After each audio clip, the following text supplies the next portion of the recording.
Hello everyone, welcome back to my YouTube channel. मैं हूं इरशाद और आप देख रहे हैं सुनगर चैनल। दोस्तों, आज हमारे साथ मौजूद हैं सिमल शेख। हेलो एवरीवन, कैसे हैं आप लोग? उम्मीद करती हूँ खैरियत से होंगे, जहाँ होंगे खुश होंगे। जी दोस्तों, आज फिर हम आपके सामने मौजूद है एक नई वीडियो के रिएक्शन के लिए।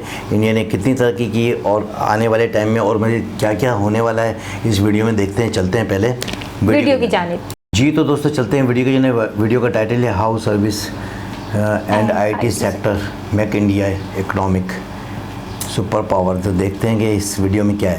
पिछले 2 सालों से यानी कि पेंडेमिक के बाद से हमें यह देखने को मिल रहा है कि भारत के एक्सपोर्ट्स बहुत तेजी से बढ़ रहे हैं और एक्सपोर्ट में खास तौर पे भारत के सर्विस एक्सपोर्ट बहुत तेजी से बढ़ रहे हैं। फाइनेंशियल ईयर 2021 में भारत ने $254 बिलियन का सर्विस एक्सपोर्ट किया था। वहीं फाइनेंशियल ईयर 2022 में भारत ने रिकॉर्ड $322 बिलियन का सर्विस एक्सपोर्ट किया है। सिर्फ एक साल में सर्विस एक्सपोर्ट में मैसिव 26.7% की ग्रोथ हुई है। भारत सरकार ने फाइनेंशियल ईयर 2022 में $300 बिलियन सर्विस एक्सपोर्ट का टारगेट सेट किया था, पर यह टारगेट भी आराम से टूट गया और अब भारत सरकार ने इस फाइनेंशियल ईयर 2023 में $400 बिलियन सर्विस एक्सपोर्ट का टारगेट सेट किया है और 2030 तक $1 ट्रिलियन सर्विस एक्सपोर्ट का टारगेट सेट किया है, जिससे जल्दी जल्दी भारत $10 ट्रिलियन की इकोनॉमी बन सके। तो नमस्कार दोस्तों, स्वागत करते हैं आपका चार्जिंग पॉइंट हिंदी में। दोस्तों, आज के इस वीडियो में हम जानेंगे कि कैसे सर्विस सेक्टर भारत को $10 ट्रिलियन इकोनॉमी बनने में हेल्प कर सकता है। तो जानने के लिए जुड़े रहिए आप इस वीडियो के साथ। देखो, किसी भी देश की इकोनॉमिक ग्रोथ उसके ट्रेड पे निर्भर करती है और ट्रेड में भी सबसे ज्यादा एक्सपोर्ट पे। जिस देश का एक्सपोर्ट सबसे ज्यादा होता है वो देश बहुत तेजी से ग्रो करता है और पेंडेमिक के बाद से हमें यह देखने को मिला कि भारत का एक्सपोर्ट बहुत तेजी से बढ़ रहा है। फाइनेंशियल ईयर 2021 में भारत का टोटल एक्सपोर्ट $676 बिलियन का था, मर्चेंडाइज और सर्विस एक्सपोर्ट को मिला के। वहीं 2022 में भारत का टोटल एक्सपोर्ट $770 बिलियन से ज्यादा हो गया है। टोटल एक्सपोर्ट में 13.8% की ग्रोथ हुई है। मर्चेंडाइज एक्सपोर्ट में 6% की ग्रोथ हुई है। पिछले एक साल में मर्चेंडाइज एक्सपोर्ट $422 बिलियन से बढ़ के $447 बिलियन पे पहुंच गया। पर वहीं सर्विस एक्सपोर्ट में 26.7% की ग्रोथ हुई है। सर्विस एक्सपोर्ट $254 बिलियन से बढ़ के $322 बिलियन पहुंच गया है। जहां भारत मर्चेंडाइज में ट्रेड डेफिसिट में होता है, वहीं सर्विस के मामले में भारत ट्रेड सरप्लस में होता है। भारत सर्विसेज इंपोर्ट करने से ज्यादा सर्विसेज एक्सपोर्ट करता है, जिससे भारत को ट्रेड बैलेंस करने में भी आसानी होती है। इसके अलावा जहां भारत का मर्चेंडाइज एक्सपोर्ट धीरे धीरे बढ़ रहा है, वहीं सर्विस एक्सपोर्ट बहुत तेजी से बढ़ रहा है। ऐसा क्यों है, आइए जानते हैं। देखो, भारत जब आजाद हुआ था तब उस समय भारत एग्रीकल्चर सेक्टर पे बहुत ज्यादा डिपेंड हुआ करता था, क्योंकि भारत में सभी किसान ही थे। पर आज के समय भारत सर्विस सेक्टर पे बहुत ज्यादा डिपेंडेंट है। सर्विस सेक्टर भारत का मोस्ट डोमिनेंट सेक्टर है और भारत की GDP में सबसे ज्यादा कंट्रीब्यूट करता है। भारत के सर्विस सेक्टर में सबसे ज्यादा फॉरेन डायरेक्ट इन्वेस्टमेंट भी आता है। पिछले 20 सालों में भारत के सर्विस सेक्टर में $96 बिलियन का FDI आया है। सर्विस सेक्टर भारत के 30% वर्कफोर्स को एम्प्लॉयमेंट देता है। भारत के एक्सपोर्ट में सर्विस सेक्टर का कंट्रीब्यूशन 42% है। इसके अलावा भारत में सबसे ज्यादा स्टार्टअप सर्विस सेक्टर में ही ओपन हो रहे हैं। पिछले 5 सालों में 61,000 से ज्यादा स्टार्टअप सर्विस सेक्टर में ओपन हुए हैं।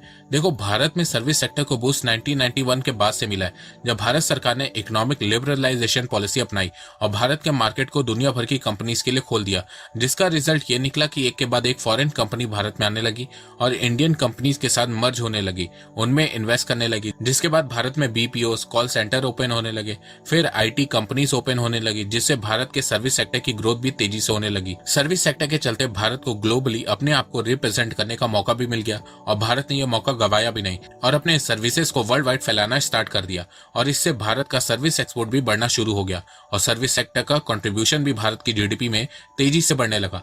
जहां 1990 तक सर्विस सेक्टर का कंट्रीब्यूशन भारत की GDP में 10 से 12% था, वहीं अब ये 55% हो गया है। सर्विस सेक्टर में IT, trade, hotels, transport, storage, financing, real estate, insurance, banking, business services, telecom, shipping, consultancy सब आते हैं। अब आप लोग जानना चाहोगे कि भारत का सर्विस सेक्टर इतना तेजी से कैसे बढ़ रहा है। तो देखो, भारत के सर्विस सेक्टर के बढ़ने के पीछे कई रीजन है, जैसे कि इस समय ग्लोबल लेवल पे सर्विसेज की डिमांड बहुत तेजी से बढ़ रही है और सर्विस सेक्टर में स्ट्रांग होने से भारत को इसका एडवांटेज मिल रहा है। इसके अलावा भारत की खुद की डोमेस्टिक डिमांड भी बहुत तेजी से बढ़ रही है। जैसे कि मैंने आपको पहले बताया था कि सर्विस सेक्टर में सबसे ज्यादा स्टार्टअप ओपन हो रहे हैं, जिससे भारत की डोमेस्टिक डिमांड भी बहुत तेजी से इंक्रीज हो रही है। इसके अलावा भारत के पास सर्विस सेक्टर में स्किल्ड और लो कॉस्ट वर्कफोर्स है, जिसके चलते दुनिया भर के इंटरनेशनल इंटरनेशनल कंपनीज भारत में आईटी और बिजनेस सर्विसेज के ऑफिस ओपन कर रहे हैं। इसके अलावा भारत में टेक्नोलॉजी बहुत तेजी से एडवांस हो रही है। भारत सरकार मैक्सिमम चीजों को डिजिटलाइज करने में लगी हुई है। भारत सरकार ने डिजिटल इंडिया इनिशिएटिव लॉन्च किया है, जिसके चलते इंडिया का सर्विस सेक्टर भी बहुत तेजी से ग्रो कर रहा है। इसके अलावा भारत में लोगों की इनकम भी धीरे धीरे इंक्रीज हो रही है, पॉवर्टी कम हो रही है, जिससे टूरिज्म, होटल्स, रेस्टोरेंट को फायदा हो रहा है, जिसके चलते सर्विस सेक्टर ग्रो कर रहा है। इसके अलावा भारत का इंफ्रास्ट्रक्चर स्ट्रांग हो रहा है, जिसके चलते भारत में लॉजिस्टिक कॉस्ट धीरे धीरे कम हो रही है, जिससे ट्रांसपोर्ट, स्टोरेज, रियल एस्टेट को फायदा हो रहा है, जिससे सर्विस सेक्टर ग्रो कर रहा है। इसके अलावा भारत में इनोवेशन भी हो रही है। ग्लोबल इनोवेशन इंडेक्स में भारत की रैंक 40 है।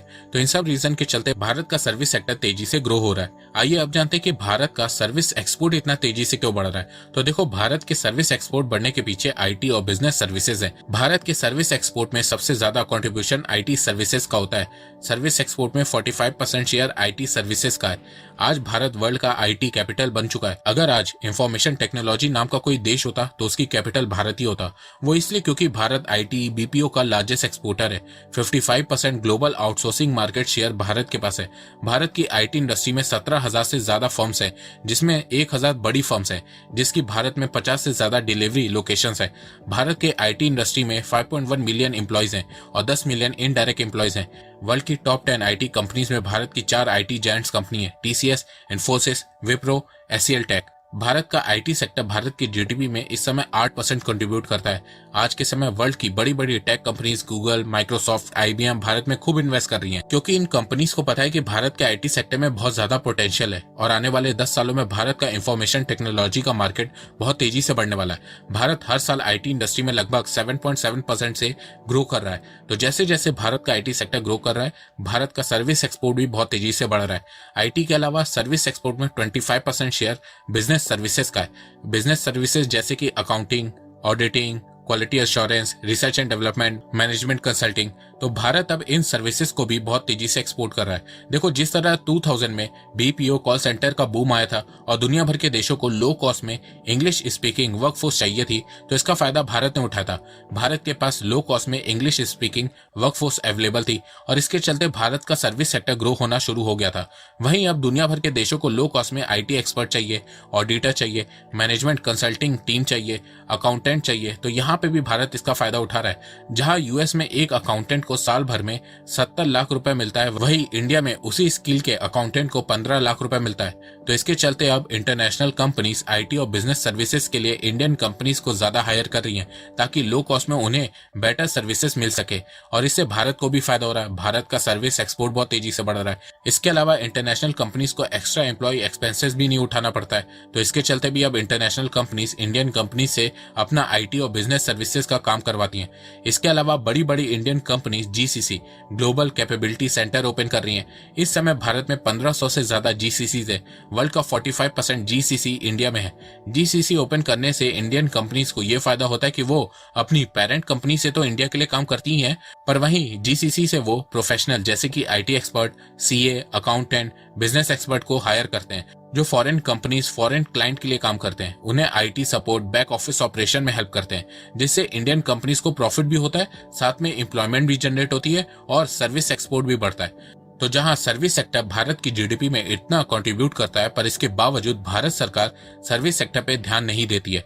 भारत का सर्विस एक्सपोर्ट तेजी से बढ़ रहा है, पर उसके बावजूद भारत सरकार सर्विस एक्सपोर्ट को और बढ़ाने के लिए कोई इंसेंटिव स्कीम लॉन्च नहीं कर रही है, कोई पॉलिसी इंट्रोड्यूस नहीं कर रही है। और इसके पीछे वजह भी है। भारत सरकार इस समय मैन्युफैक्चरिंग सेक्टर को बूस्ट करने में लगी हुई है, ताकि भारत का मैन्युफैक्चरिंग एक्सपोर्ट तेजी से बढ़ सके और देश में अनएम्प्लॉयमेंट कम हो सके। तो अनएम्प्लॉयमेंट को कम करने के लिए भी भारत सरकार मैन्युफैक्चरिंग सेक्टर को बूस्ट करने में लगी हुई है। पर कई एक्सपर्ट्स का कहना है कि भारत सरकार सर्विस सेक्टर के पोटेंशियल को समझ नहीं पा रही है। आज के समय भारत का सर्विस सेक्टर अपने आप ही ग्रो कर रहा है। इसमें भारत सरकार का जीरो कंट्रीब्यूशन है। ऐसा इसलिए क्योंकि भारत में एक स्टडी कल्चर है। भारत में बच्चे पढ़ लिख के हाई स्किल जॉब कर रहे हैं, जिससे सर्विस सेक्टर ग्रो कर रहा है। एक्सपर्ट ने कहा है कि भारत सरकार सर्विस सेक्टर के मल्टीप्लायर इफेक्ट को नहीं समझ पा रही है। मल्टीप्लायर इफेक्ट मान लो कि अगर कोई कंपनी बाहर से आके इंडिया में ऑफिस खोलती है, तो उसके चलते आसपास कई सारी इनडायरेक्ट जॉब्स भी जनरेट होती हैं, जैसे कि फूड के लिए अगल बगल कॉफी शॉप, रेस्टोरेंट खुलते हैं। इसके अलावा अगल बगल दूसरी कंपनीज भी आने लगती हैं, मल्टीपल शॉप्स ओपन होने लगते हैं, जिसके चलते और जॉब्स जनरेट होती है। और इसके अलावा रियल एस्टेट को भी फायदा होता है। अगल बगल के एरिया में में प्रॉपर्टी के दाम भी बढ़ जाते हैं, पूरा एरिया डेवलप होने लगता है। एक्सपर्ट ने बताया कि मल्टीप्लायर इफेक्ट से भारत को बहुत फायदा होगा। अगर भारत के सर्विस सेक्टर में एक हाई स्किल जॉब्स जनरेट होगी तो उससे 8 इनडायरेक्ट जॉब्स जनरेट होंगी। अब आप बोलोगे कि ये तो सिर्फ कहने की बात है, तो देखो ऐसा नहीं है। मल्टीप्लायर इफेक्ट को टेस्ट भी किया गया है। जब एप्पल ने कैलिफोर्निया के कपर्टिनो में अपना ऑफिस ओपन किया था तो उससे 13,000 डायरेक्ट जॉब्स जनरेट हुई थी, पर अगल बगल के एरिया में 70,000 इनडायरेक्ट जॉब्स जनरेट हुई थी। एप्पल के ऑफिस के चलते अगल बगल के एरिया में कई सारी शॉप्स खुली, कई प्रॉपर्टी सेल हुई, मॉल्स ओपन हुए। इसके अलावा ड्राइवर्स, इलेक्ट्रिशियन, कंस्ट्रक्शन लेबर्स की जॉब जनरेट हुई। तो यूएस में एक सर्विस जॉब क्रिएट होने से 5 इनडायरेक्ट जॉब जनरेट हुई। वहीं भारत में एक high skilled service job open होने से 8 इनडायरेक्ट जॉब जनरेट हो सकती हैं। और एक्सपर्ट ने कहा है कि भारत के पास तो हाई स्किल प्रोफेशनल की पूरी फौज है और आने वाले समय में ये फौज और ज्यादा बढ़ेगी। तो इसके चलते भारत सरकार को सर्विस सेक्टर में भी ध्यान देना चाहिए।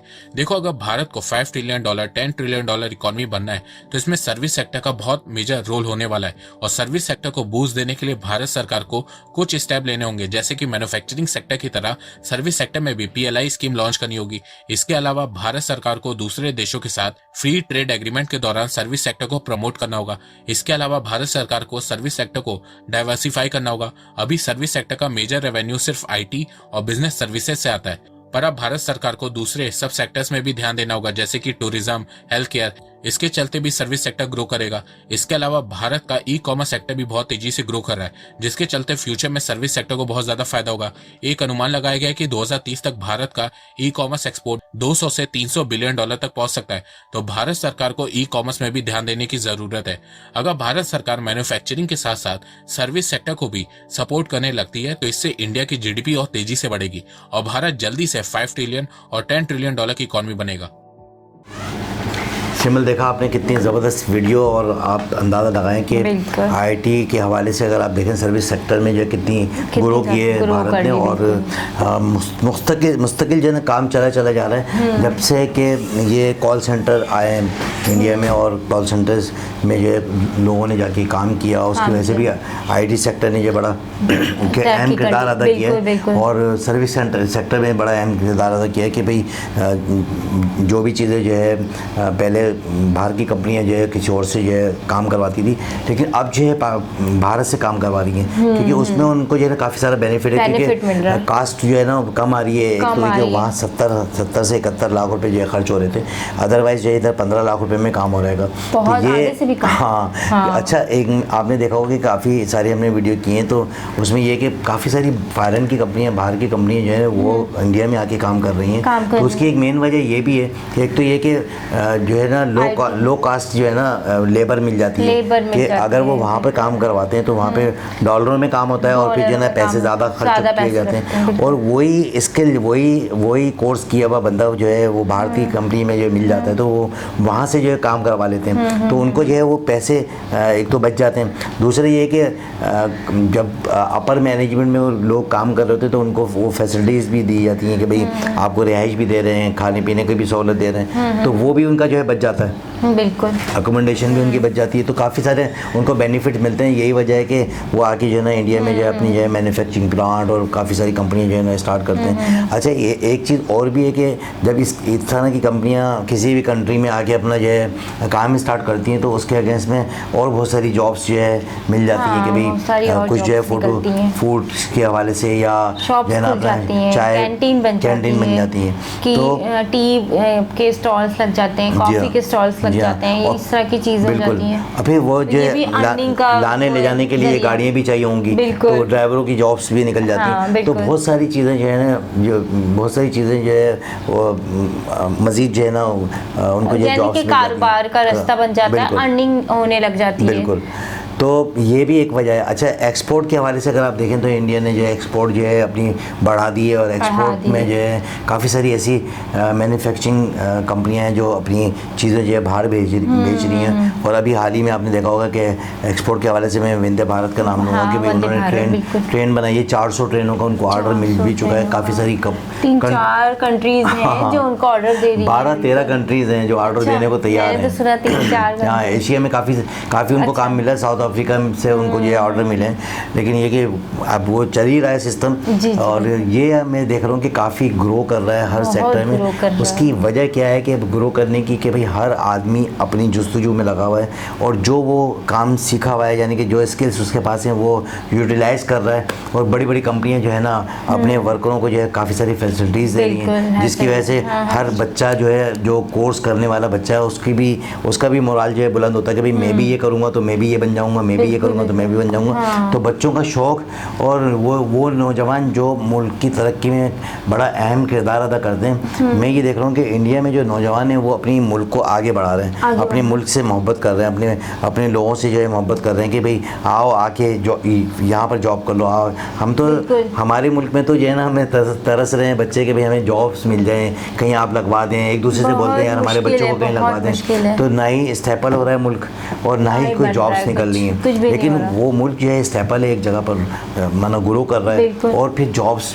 ज़्यादा से ज़्यादा निकल रही हैं। फिर उनकी जो उनकी पॉलिसियाँ हैं पूरी दुनिया से रवाबित अच्छे हैं, फिर वहाँ से काम लेके आ रहे हैं, अपने मुल्क के लोगों को जो काम दे रहे हैं। तो यही वजह है कि वो उनका मुल्क जो है ना तरक्की कर रहा है, इंडिया तरक्की कर रहा है। इंडिया की मेन जो बातें हैं वो यही हैं कि इंडिया की जो अहम जो चीज़ें हैं वो ये है कि नौजवानों ने मुल्क को संभाल लिया है और अच्छे लीडर मिल गए, अच्छी पॉलिसियों पर काम हो रहा है। बस वो किसी से लेना देना नहीं, बस काम काम काम और दिन रात करें हम काम, तो खूब करें, आराम वाला काम है। जाहिर सी बात है, अभी काम करेंगे तो बाद में आराम करेंगे। तो अपने बच्चों को अपने बुजुर्गों को जो है ना वो सपोर्ट कर रहे हैं और डे बाय डे हर आदमी की इनकम में इजाफा हो रहा है। अच्छा, यहाँ per day by day income में कमी आ रही है कि भाई जो पैसे लोगों के पास होते थे वो पैसे अब ख़त्म हो गए, लोगों के वसाइल ख़त्म हो गए, लोग अपनी गाड़ियां घरों में खड़ी करके जो है पैदल जा रहे हैं। बिल्कुल तो सही कह रहे हैं। कोशिश ये होती है कि भाई हम पैदल ही चल जाएँ, तो कुछ प्रैक्टिकल हमारी लाइफ में भी हो जाते हैं कि थोड़ा छोटा सा रास्ता होता है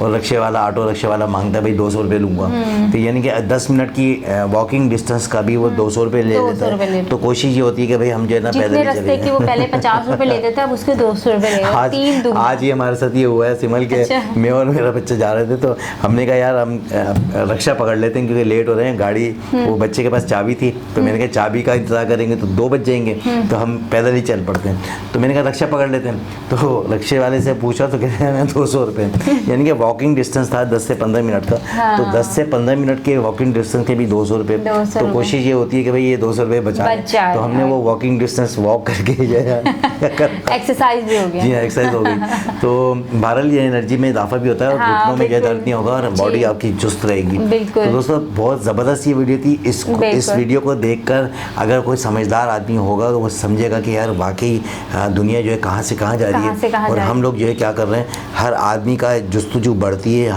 हर देखने वाले की जुस्तजू बढ़ेगी कि भाई तरक्की इस तरह होती है कि लोग अपनी अपनी सेक्टर में अपनी अपनी जगह पर अहम किरदार अदा करें और गामज़न हो जाएँ काम की तरफ, जुस्तजू उनकी होनी चाहिए काम की तरफ, तो वही मुल्क ये तरक्की करते हैं। आज इंडिया अगर तरक्की कर रहा है तो उनकी मेहनत, जुस्तजू, लगन, ठीक है, और माँ बाप की दुआएं, जिन्होंने उन बच्चों को पढ़ाया, जिन्होंने अपना खून पसीना एक करके उन बच्चों को जो है इस काबिल बनाया, आज वो अपने मुल्क को आगे लेके जा रहे हैं, तरक्की में बड़ा अहम किरदार अदा कर रहे हैं। तो दोस्तों इसके साथ ही मुझे और सिमल शेख को इजाज़त दें, फिर किसी नेक्स्ट वीडियो में दोबारा से मुलाकात होगी। हमारे चैनल को लाइक करें, सब्सक्राइब करें ताकि आने वाली तमाम तर वीडियो आप तक पहुँचती रहे।